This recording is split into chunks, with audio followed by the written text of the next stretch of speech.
वो क्रांतिकारी जिन्होंने कहा था कि मैं कभी भी जिंदा रहते हुए अंग्रेजों की पकड़ में नहीं आऊंगा। क्या आपने कभी सोचा है कि अंग्रेजों की नाक में दम करने वाला वो लड़का जिसे सारी दुनिया चंद्रशेखर आजाद के नाम से जानती है, उसे ब्रिटिश पुलिस कभी जिंदा क्यों नहीं पकड़ पाई? क्यों उसकी तस्वीरें शायद ही कभी देखने को मिलती हैं? और क्या सच में उनकी शहादत के पीछे कोई गद्दार छिपा था?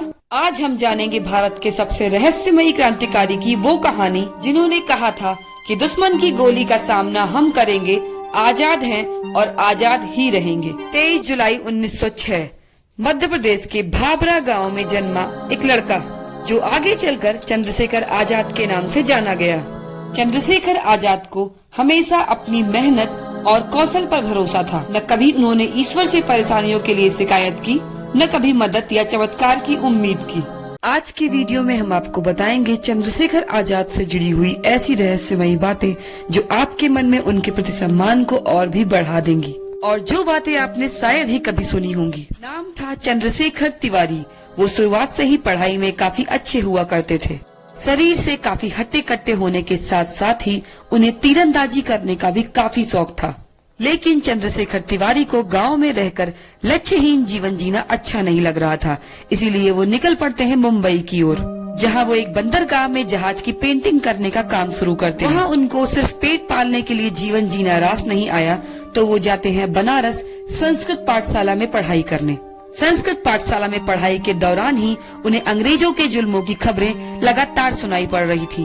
उस समय अंग्रेजों का जुल्म उफान पर था और ऊपर से चंद्रशेखर के साथ ही पढ़ाई करने वाले क्रांतिकारी विचारधारा के विद्यार्थी बहुत थे। उसी समय 1919 में जलियांवाला बाग में डायर की बर्बरता ने पूरे देश के लोगों को आक्रोश से भर दिया। ये सब देखकर चंद्रशेखर आजाद का मन भी पढ़ाई में नहीं लग रहा था। उसी समय 1920 में गांधी जी ने असहयोग आंदोलन छेड़ दिया और यह मौका देखकर आजाद ने भी असहयोग आंदोलन में कूदने का मन बना लिया।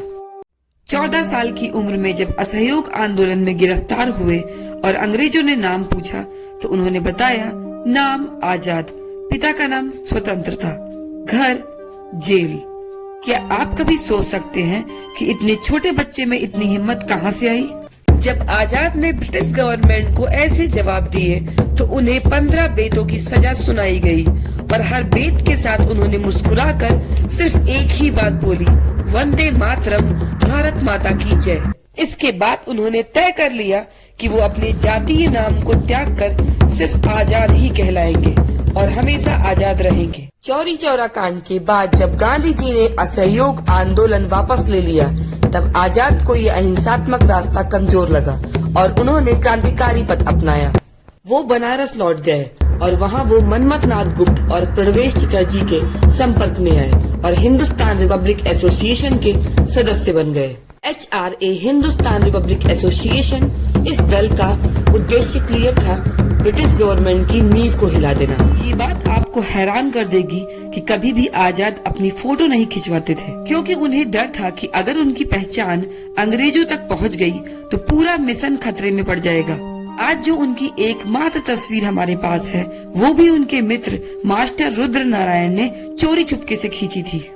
लेकिन सोचिए, जब तस्वीर ही छुपाई जाती थी तो मुखबिरी कैसे हुई? क्या कोई अपना ही दुश्मन बना बैठा था या फिर अंग्रेज पहले से ही उनकी हर गतिविधि पर नजर रख रहे थे? 1925 का काकोरी कांड, वो दिन जब अंग्रेजों के खजाने से भरी ट्रेन को रोककर आजाद और उनके साथियों ने इतिहास रच दिया। लेकिन उसके बाद जो हुआ उसने सबको हिला दिया। लगभग सभी साथी पकड़े गए, कोई फांसी चढ़ा, कोई काला पानी गया, लेकिन आजाद वो पुलिस के हाथों से ऐसे गायब हुए जैसे कि जमीन निगल गई हो। ब्रिटिश इंटेलिजेंस के हजारों सिपाही उन्हें ढूंढ रहे थे, लेकिन हर बार वे बड़े ही रहस्यमयी तरीके से बच निकलते। क्या ये सिर्फ किस्मत थी या उनके पास कोई गुप्त नेटवर्क था जिसका अंदाजा आज तक किसी को नहीं हो सका?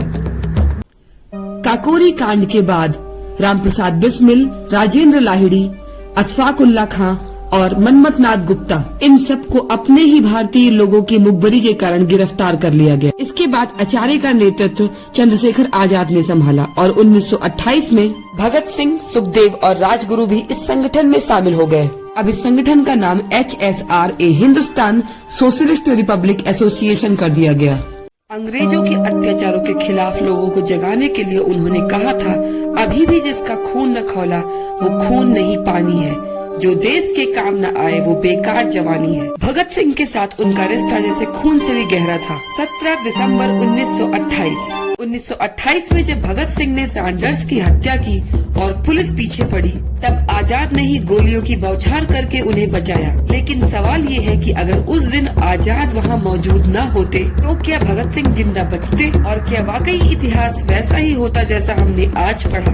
इसके बाद ब्रिटिश पुलिस उनके पीछे हाथ धोकर पड़ गई, फिर भी ये क्रांतिकारी वहाँ से बचने में कामयाब हुए। 1929 असेंबली बम कांड। 1929 में जब भगत सिंह ने असेंबली में बम फेंका और अपने आप को पुलिस के हवाले कर दिया, तो इस बात से चंद्रशेखर आजाद काफी दुखी हुए और उन्होंने भगत सिंह को छुड़ाने के कई प्रयास किए। वो भगत सिंह को छुड़ाने के लिए नेहरू जी के पास भी गए। 27 फरवरी 1931 का दिन चंद्रशेखर आजाद आनंद भवन पहुँचे नेहरू जी से मिलने।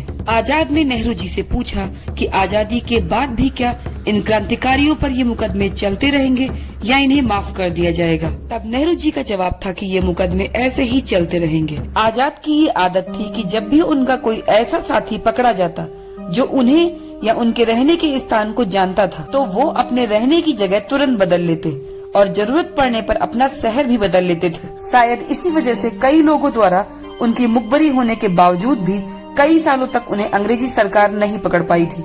फरवरी 1931 अल्फ्रेड पार्क, प्रयागराज। आजाद नेहरू जी से मिलने के बाद प्रयागराज के अल्फ्रेड पार्क चले जाते हैं। यहाँ पर आकर अपने क्रांतिकारी मित्र सुखदेव राज से मुलाकात करते हैं, लेकिन किसी को नहीं पता था कि यहाँ पर चंद्रशेखर आजाद की पहले से ही मुखबरी हो चुकी थी। अपने मित्र से बातें करते समय अचानक उनकी जांघ में एक गोली आकर लगती है। वो समझ जाते हैं कि किसी ने उनके साथ गद्दारी कर दी है और कुछ ही समय में पुलिस वालों से भरी एक गाड़ी आकर उस पार्क में लग जाती है। ब्रिटिश पुलिस वाले उन्हें चारों तरफ से पार्क में घेर लेते हैं और गोलियों की बरसात पे बरसात होने लगती है। इसके बाद चंद्रशेखर आजाद एक जामुन के पेड़ के पीछे छुप जाते हैं। यहाँ से आजाद अपने साथी को तो सुरक्षित भगाने में कामयाब हो जाते हैं, मगर चंद्रशेखर आजाद घायल अवस्था में लगभग 20 मिनट तक पुलिस की गोलियों का सामना करते हैं और डट कर जवाब देते हैं। इसके बाद चंद्रशेखर आजाद को अंदाजा हो जाता है कि किसी ने उनकी अच्छी मुखबरी कर दी है और पुलिस ने उन्हें बहुत बुरे तरीके से घेर लिया है। बस तभी वो अपने ही बंदूक की अंतिम गोली खुद को मार लेते हैं, ताकि वो कभी भी अंग्रेजों की गोली से न मरे और हमेशा आजाद रहे। लेकिन दोस्तों, असली सवाल ये है कि क्या वो आखिरी गोली सच में उन्होंने खुद को मारी थी, या फिर ब्रिटिश पुलिस ने ये कहानी गढ़ दी ताकि उनकी वीरता को धुंधला किया जा सके। उस जामुन के पेड़ को जहां आजाद शहीद हुए, अंग्रेजों ने रातों रात कटवा दिया, क्योंकि वो जगह लोगों के लिए तीर्थ बन चुकी थी। लेकिन क्या पेड़ के काटने से वीरता मिट जाती है? नहीं दोस्तों, आज भी प्रयागराज के लोग बताते हैं कि वहाँ की मिट्टी में आजाद की आत्मा का जोश अब भी गूंजता है। उनके साथी वैशम पायन अमर शहीद चंद्रशेखर आजाद किताब में बताते हैं कि जब आखिरी दिनों में वे चंद्रशेखर आजाद से मिले थे, तो उन्होंने मुझसे कहा था कि देश तो एक दिन आजाद होगा, तुम उस दिन तक तब जीवित रहो, तो जाकर मेरी माँ से एक बार मिल लेना। इस तरह का बलिदान और त्याग होता है एक क्रांतिकारी का। उनके बारे में बताया जाता है कि चंद्रशेखर आजाद कभी बिस्तर पर सोया नहीं करते थे। आमतौर पर वो जमीन पर पुरानी अखबार बिछाकर सो जाया करते थे। शायद वो अपने आप को किसी तरह के सुख का आदी नहीं बनाना चाहते थे। तो दोस्तों, चंद्रशेखर आजाद सिर्फ एक इंसान नहीं थे, वो एक रहस्य थे, एक आग थे, एक ऐसी गूंज जिसे अंग्रेज चाहे जितनी भी कोशिश कर ले कभी दबा नहीं पाए। उनकी शहादत से जुड़ी कई बातें आज भी सवालों के घेरे में घिरी हुई हैं। गद्दार कौन था, आखिर गोली किसने चलाई और असलियत क्या थी? शायद इन सवालों का जवाब इतिहास कभी न दे पाए, लेकिन इतना जरूर है कि आजाद आज भी हर भारतीय के दिल में जिंदा है। अगर वीडियो पसंद आता है तो लाइक करें और सब्सक्राइब कीजिए ऐसे ही ऐतिहासिक वीडियोस को देखने के लिए।